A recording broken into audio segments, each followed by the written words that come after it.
Always a pleasure to have this guy on Philly Pressbox Radio. He is a sports talk radio legend and author. Here's the book right here, Loud, Terrific.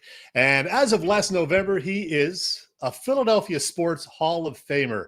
Let's bring him on screen and say hello to Angelo Cataldi. Hey, Ange, how are you? Hi, Chet. I think they lowered the bar for that Hall of Fame thing. They had to let me in there. We're going to talk about that again at some point in this interview. So let's get started right away, though, with a little discussion about the Philly sports scene. The Eagles are the defending Super Bowl champions, and the Phillies have the second best record in the National League. So I'm guessing you're now a big fan of both Nick Sirianni and Rob Thompson.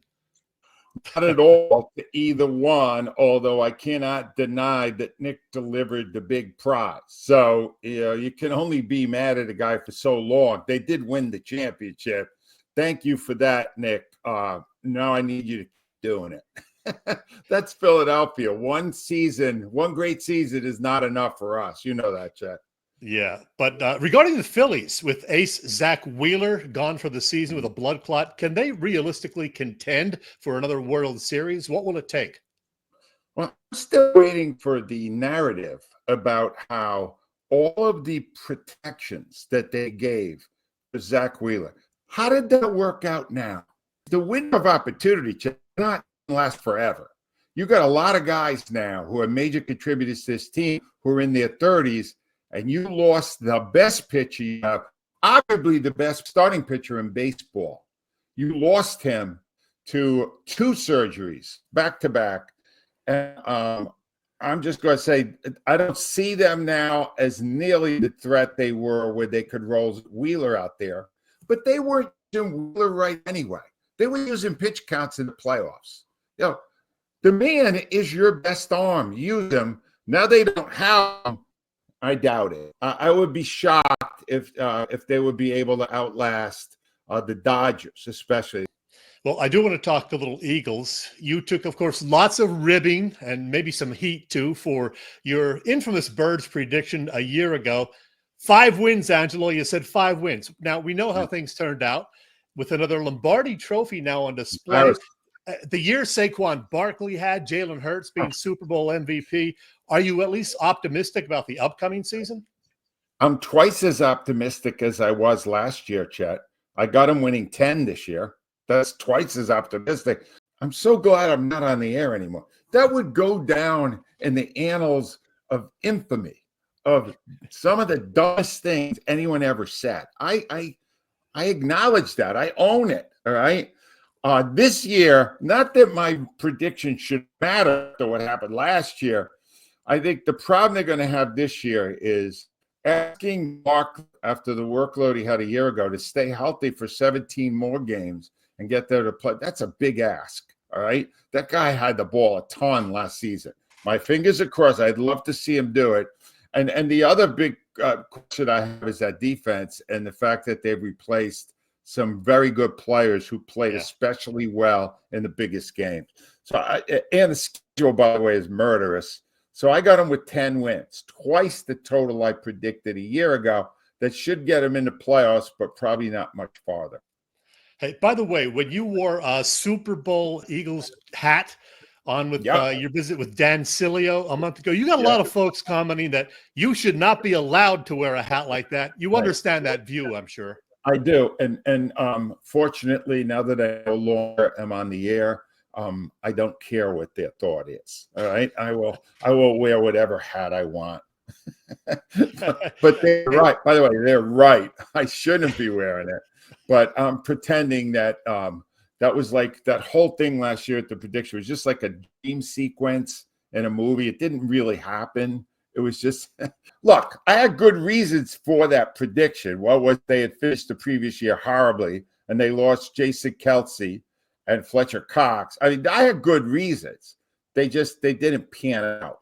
I'm thrilled they didn't. Chet, I enjoyed last year's Super Bowl more than I did 2017 because I got to experience it just as a fan. It was phenomenal. There's nothing like it. 34-0 beating Andy Reid in the Super Bowl. That's the peak moment of my life as a fan. Another one of your favorite guys, Andy Reid. We've talked about that. Hey, we talked about Saquon Barkley, how much you enjoyed watching him. Jalen Hurts, Super Bowl MVP. A lot of the so-called experts don't put him in the elite category. Now, full disclosure, I'm kind of on the fence myself as to whether he belongs in the top tier, but you have been very impressed with Jalen Hurts, have you not?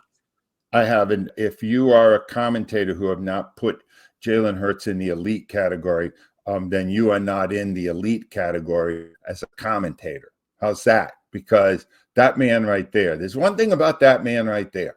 He's a winner. His dad was a coach. He's lived around football. He understands the game. He's brilliant on the field. He makes the big plays.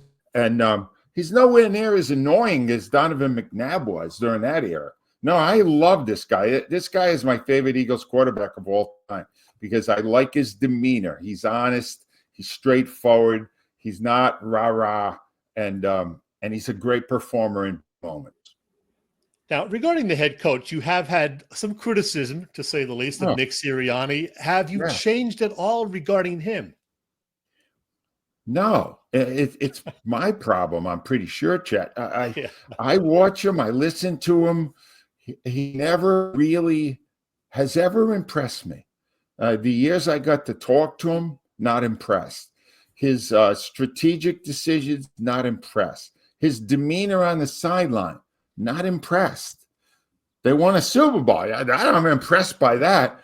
But right now, my brain, which doesn't give in to stuff like this very easily, I've kind of signed that championship to Vic Fangio and Kellen Moore.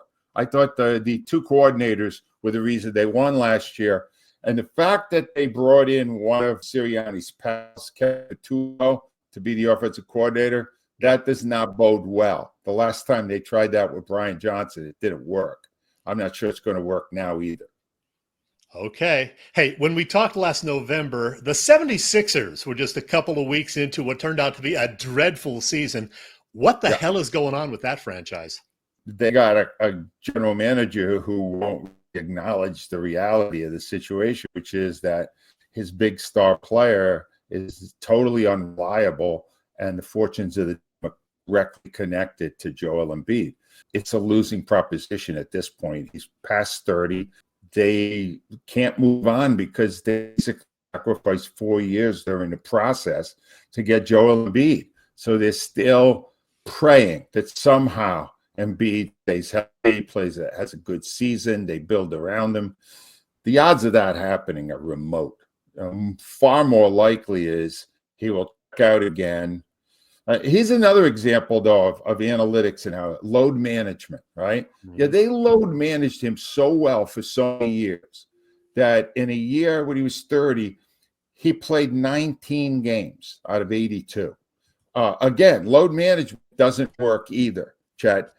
They haven't gotten to the point where they figured that out yet, but you can't build a team around that man anymore because Joel Embiid is past his prime and too prone to injury.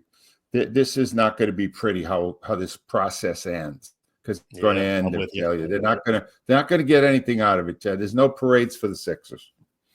Angelo, I was on your website the other day, angelocataldi.com, and I spotted a blog piece entitled 7 Things I Don't Care About Anymore. And those included the likes of preseason football and all-star games, but also Kelly Green Eagles uniforms and halls of fame. Angelo, as I said, you were inducted into the Philadelphia Sports Hall of Fame 9 or 10 months ago. Yeah, that's when I started to lose respect for halls of fame. As I realized, man, anybody can get in these things. But I found out that somebody had championed my cause behind the scenes, and that's how I got in.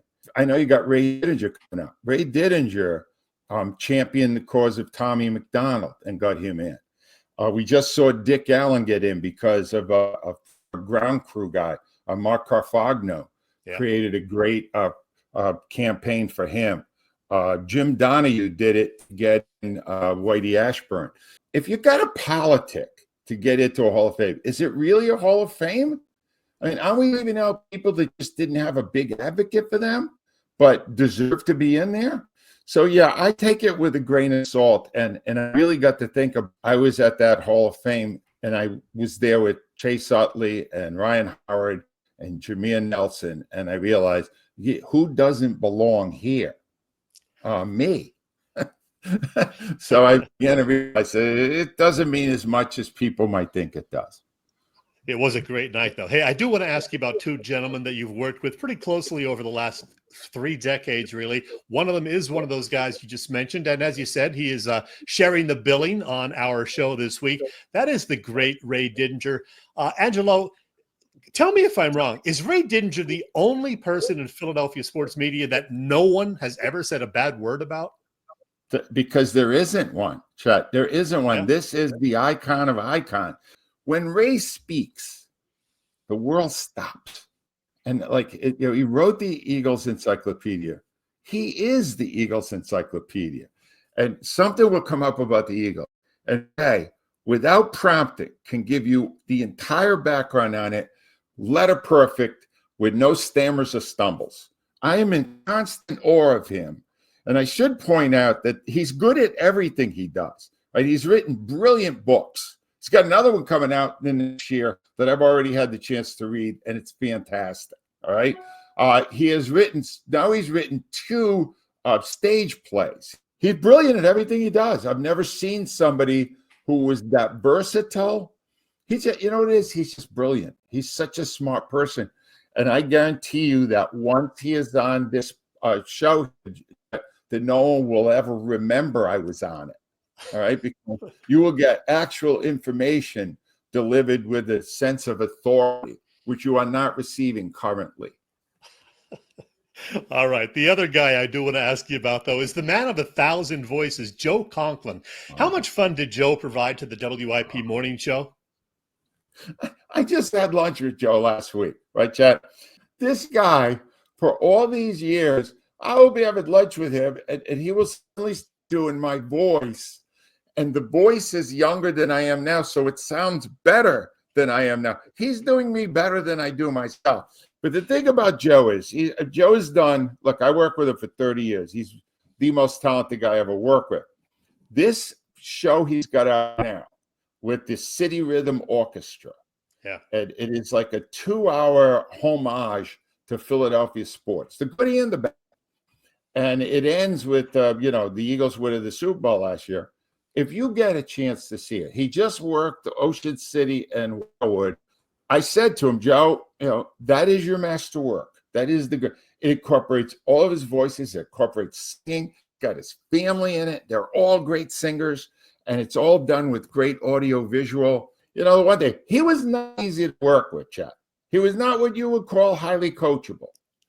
But the talent is nothing like it. The most talented guy I ever met. It's amazing. Yeah.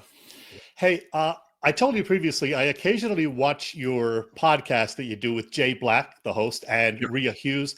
And last week, you guys talked about the revival of a popular series currently on Showtime and Paramount Plus. And I'm talking about Dexter Resurrection.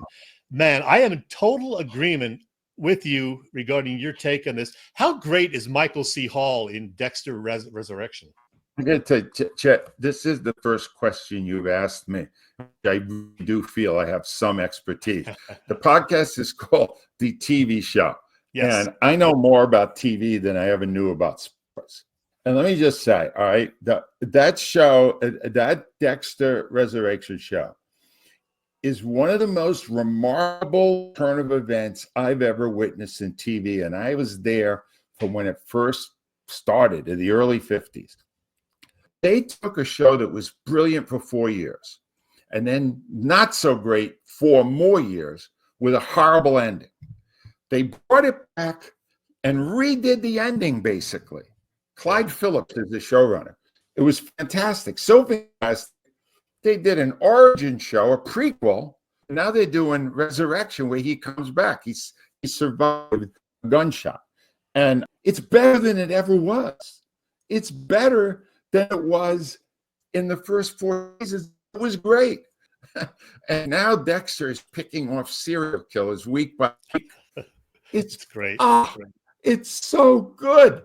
It's a show that was great, fell apart, and came back greater than the original. You got to see it. Yeah.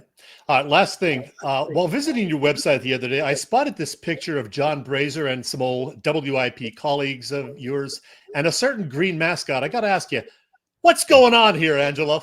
Yeah. Well, yeah, I'm glad you brought that up. John Brazier, the director of fun and games for the Phillies, the man on the left there, he often said that in the middle of summer, the Phillies begin to smell like low tide. See, it's really hot in that costume, and eventually it starts to not smell great. Now, I don't know how many costumes they have, and I don't know how often they clean it. But if you catch it at the wrong time and you're downwind, you could get woozy. Right there, those people there, including Mitch Williams way back there, those people right there are about to lose consciousness because of the odor. But he's still the greatest mascot that ever lived. Don't get me wrong. Yes, he is. Yes, he is. Hey, folks, this book has been out nearly 2 years now. Time flies. If you haven't yet done so, find it, buy it, loud. Angelo's book. It is really, really good. Anything else, Angelo, we should mention? No, Judd, thank you. I love coming on with you. You do a terrific job with this podcast. I offer you nothing but for continued success. As expected, this was loads of fun. For the record, Angelo is predicting twice as many wins as he did last year for the Eagles. 10-7, he says. Pretty sure he'll be closer this time around. Thanks much, Angelo.